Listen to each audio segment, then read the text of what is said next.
the third step. Refining our theology. We came to understand that all matter was created by our Creator. All matter was moved by our Creator. All movements were initiated by our Creator. We understood that water, air, earth, fire were the key elements of the universe, and that they were the key manifestations, the key materials that were moved by our Creator. We understood that water and the fruits of the earth, air, and the fire of the sun were how our Creator kept us alive. We understood how our Creator gave us the beauty of birth, the beauty of living, the beauty of death. We understood the cycles of life and death to be natural and beautiful when properly understood as part of the total gift that we were given, the gift of existence in the universe. We understood that life depended upon death. We ate death every day as grains, roots, the flesh of animals, of deer and rabbits, the fruit of trees, vegetables. We understood that death was necessary for our life to continue, and that we too one day would add to that food chain of life and death. The worm would eat us as the earth would eat us and nourish the grass, and that grass would feed the deer and the rabbit. We understood that we were born into life and that we were born into death. We understood that there were great enlightenments to be found when we studied the universe. Our constant study brought us nearer to smaller understandings of the fully unknowable and infinite depth that is our Creator.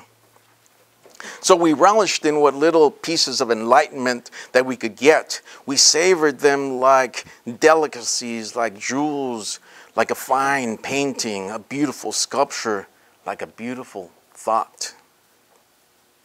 There was great beauty, emotion, and awe in all of this knowledge. This was science, this was logic, this was truth, this was reality. And it was more beautiful because we understood it. We gained all of this knowledge through constant analysis of our insights and our realization that the universe was created by a Creator, and that there were laws to the universe, and that there was order that governed the universe. We shared these studies, these enlightenments, calculations, equations with our people to the point that our theology became a part of our culture, our nation, our reality. The average person in our society had the basic science of our theology as a part of their daily lives. The higher understandings, the more mystical understandings were reserved for those with higher education, those who had proven themselves as warriors, who persevered, who had proven themselves with the discipline of honorable warriors. These were the warriors who studied. These were the ones who were given the privilege of the more mystical understandings. These were the ones who were allowed to participate in rituals and ceremonies, allowed the rites of tattoos and piercings, allowed feathers and regalia, allowed membership in the warrior societies.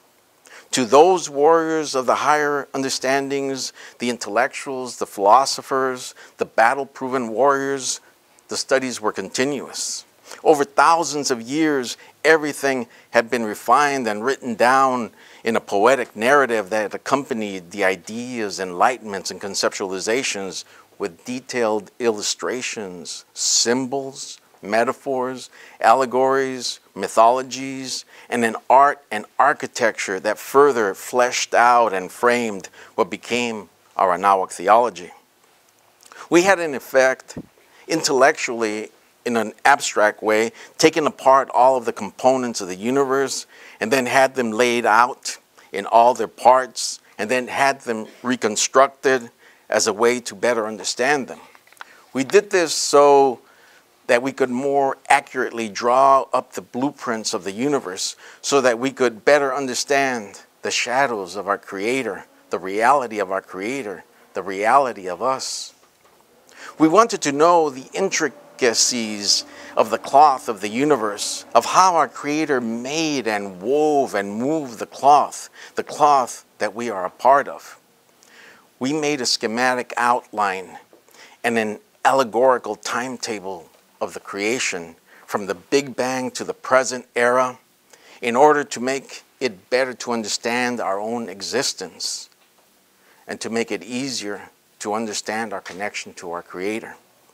Our theology was not a dead, inanimate thing, not some immeasurable, far future fantasy like all of the religions of the world with resurrection, reincarnation, heaven, hell.